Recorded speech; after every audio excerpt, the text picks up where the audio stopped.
Hi friends, and welcome back to my channel.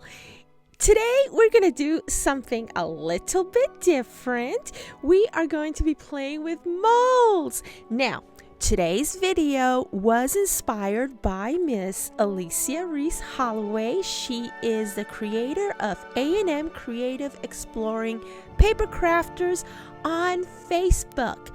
This is her Facebook page. She is such a talented lady. She is such a sweetheart. And the other day, Alicia posted in her group some molds that she had done. They're different looking than mine. She had done some beautiful, beautiful molds. And I was so taken by the beauty of her creations that I started asking her questions. I said, Alicia, how, where, when, and why, and everything. And she was so patient answering all of these questions that I had. And to make a short story long, I did you catch that? I went through Amazon and I started checking out a lot of the molds that they had, and I said to myself, well, since I'm just gonna start out on this to see whether or not I like to do this, I'm just gonna kind of like go on the inexpensive side and find the cheapest molds that I can. And so I found a set of these molds right here for like real cheap, and if you're interested, I'll leave you with a link to these molds in the description area of this video, or you can use ones that you already have. And so she already told me what I could use, the type of silicone and everything, but they didn't have that exact type at the hardware store down the street. And so what I decided to do was I decided to go through several, like I went through like 10 or 15 different YouTube videos on how to use what with what. And so I came across two that were very, very helpful.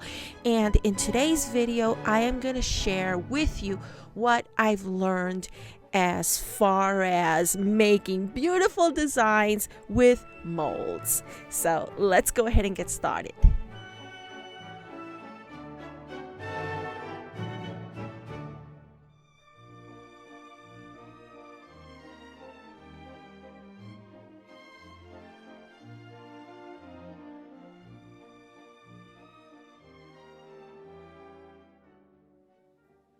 Okay, so as you can see here, I've already made several different designs with these molds, and oh my gosh, they came out a heck of a lot better than I expected, really.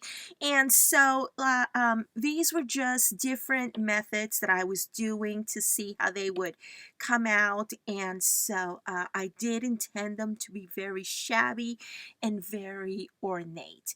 So yeah, like I mentioned earlier in my intro, my husband couldn't find that silicone putty thingamajig that Alicia said for me to use. And so, like I mentioned earlier, I went through several, like a dozen or more different YouTube videos to see um, what would be the best way for me to make these. And I did come across two videos, one by a furniture lady. She redoes furniture, and another lady was from Prima, and so she offered her expert tips on these molds, and I am going to show you what I've learned. So we can do the filling with our hot glue, okay, but there is a certain way that you do your filling, with the hot glue, because you want it to lay flat. Now, for the molds, for the designs to lay flat like they have mine, see how nice and flat they are, you're going to need your heating tool, and you'll see how I use it in just a bit. And also, you're going to need a lot of these. So yeah, make sure that your heating gun is hot, hot, hot before you attempt to use it, and make sure that you have plenty of hot glue sticks, and don't just put them down. They need to be nice and clean. So keep them in the bag until you absolutely have to bring them out. So what I'm going to do here is I'm going to use this design with the grapes. I really like that design. And so we are going to start by just filling the outer edges. These molds that I have, the outer edges are already small, so it is going to go ahead and fill the outer edges anyways.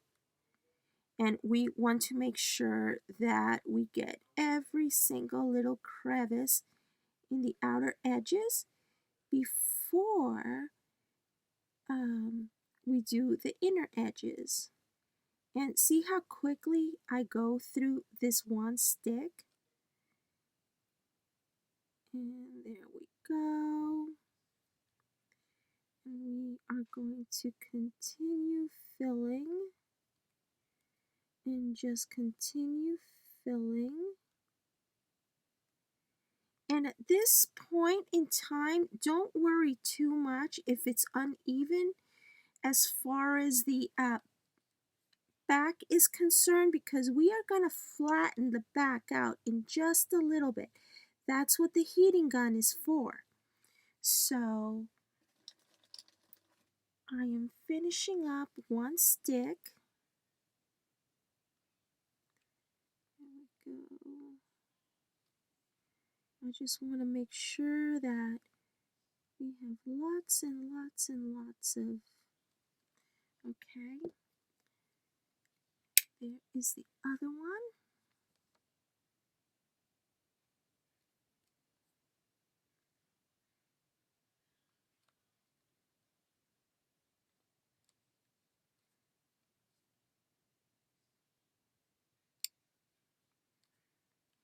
And you know what? It would help to have the long glue sticks.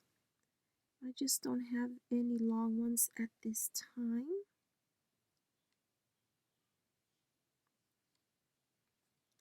And like I said earlier, don't worry too much if it's not nice and flat. So now we're going to take our heating gun and we're going to heat it up real well.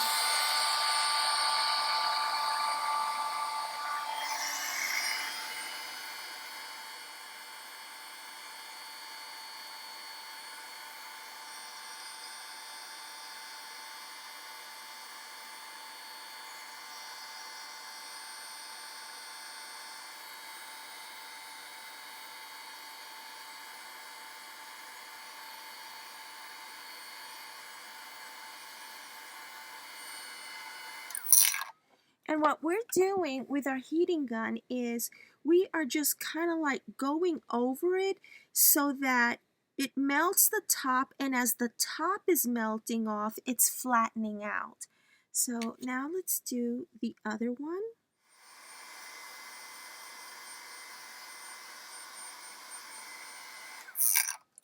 Okay, so now that this is done, we're going to set it aside so it'll cool off. I do have a couple of other ones here that I did earlier, and as you can see, they are cooled off. They have cooled down, I mean. Right here, the glue is still hot. You can tell that it's hot because it has a very see-through appearance, whereas this one is opaque, so you know that it's already done. And look how easy they come out. That's one. And here is the other design. There we go. So now what I want to do is I check to see if there's anything that I need to like snip off, any extra pieces. There's a tiny little piece right there. But other than that, this looks perfectly well. And over here, this came out perfectly well except for this tiny little piece right here that I just cut off. And see how beautiful There's no whatchamacallit, frills or anything like that, jagged edges or anything. And what helped with that was the heating gun, okay? Because you're flattening, when you're applying the heating gun, you're flattening everything out, and so when it dries, it comes out so beautifully. So, okay. Now, what I did here, I didn't do that here, but I did it here. Okay. To get that white look, the first thing that I applied was the gesso. But this time what I want to apply is the paint. I did go through my paint stash and I found some white paint. And I have two. I have white and then I have off-white. And I'm thinking I'm going to use the antique white. Okay, so I went ahead and got myself some wax paper. That is what you see laying over here. And I am just using a simple paintbrush, nothing fancy, just something that I picked up at Hobby Lobby. And I use it and reuse it for all my projects. I just got to make sure that I wash it right away. And so... And the type of paint that I'm using, it's just something that I picked up at Hobby Lobby. You know, it's probably a 70-cent, 80-cent paint. And so, I guess let's go ahead and do this.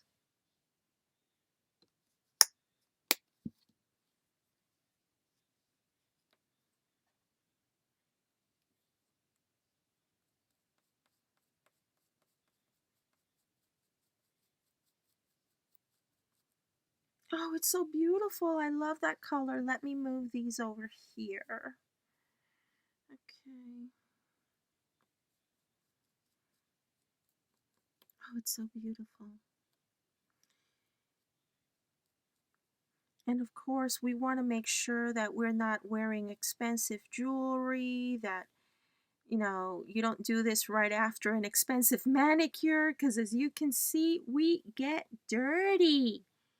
We get dirty. Oh my goodness, I just love this. And here's the other one.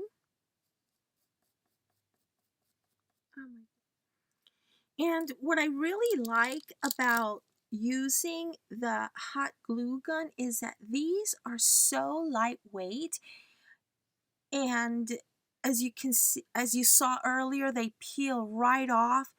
They're so lightweight that if you wanted to, you could use these in your card making as well. I mean, my plan is to use these in my scrapbooks, in my mini albums. Let me go ahead and see if I could. Okay, so I got one of the two out, and as you can see, it is super clean. I did have to use my fine point scissors in cleaning up some of it, and let's see, I still need to clean up this edge. But once you have it painted, you'll be able, you'll be able to see it a whole lot better. You'll be able to see any areas that you need to clean a whole lot better, but it looks so good. And so let's go ahead and take the other one out, and as you'll be able to see, it pops right out. There we go. And I'll put this here, and I see that I have to clean this area here. But what I love about it is, see how nice and flat it is? So I just love that. Okay, I'm going to take the same color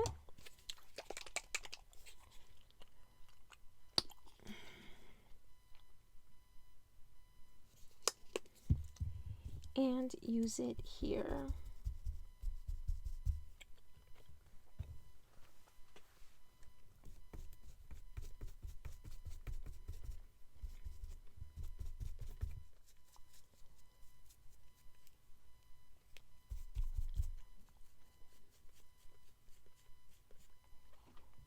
There's that one. Let's go ahead and set those to dry. And while those are drying, I think I'm going to do another coat over here.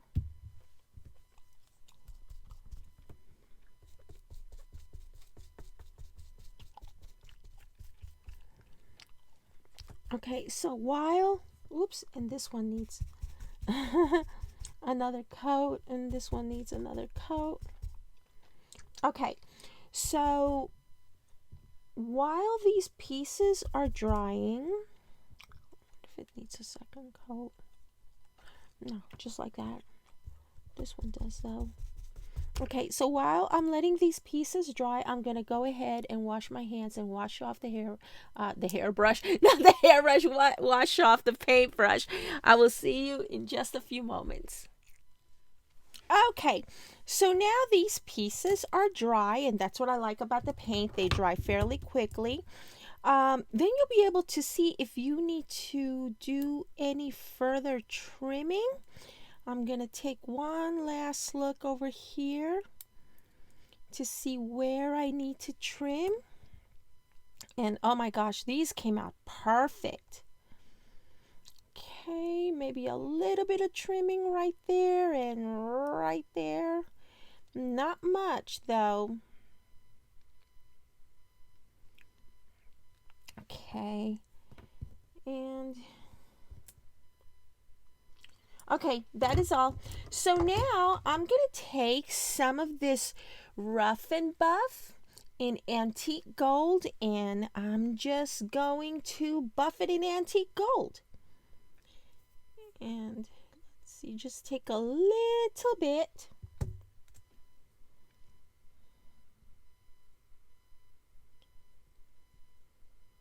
Just like so.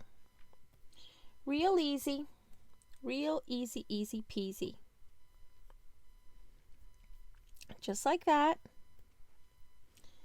And I'm going to take another small piece. Let's see, let me put some there. Let's go ahead and cover that up so it doesn't dry out on me. And look at that. Very ornate. I love it.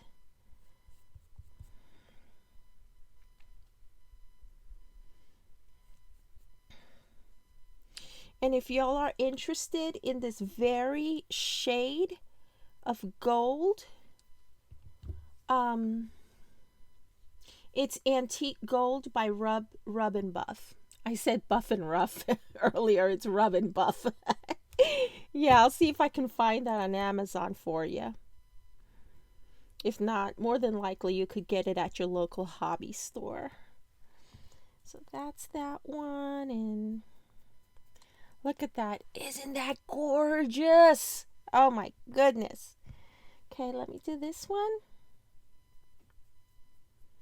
Oh, very ornate. I love it. Love it, love it, love it. Very, whatchamacallit, Marie Antoinette. Very Louis the something or other. Okay.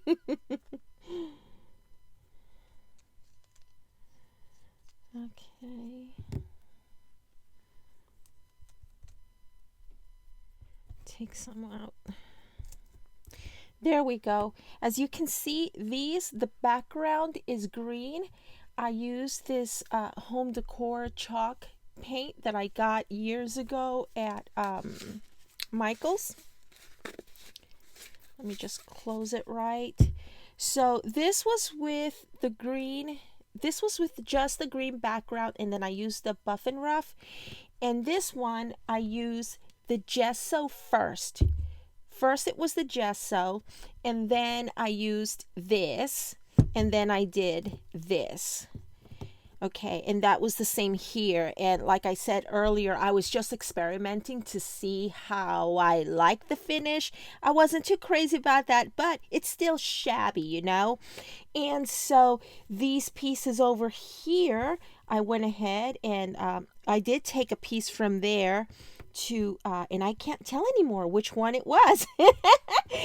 But as you can see, these pieces right here, I used just regular antique white paint. This is the one that I'm using, just some cheapo paint from the craft store. And then I used my Rub and buff. I keep wanting to say buff and rough.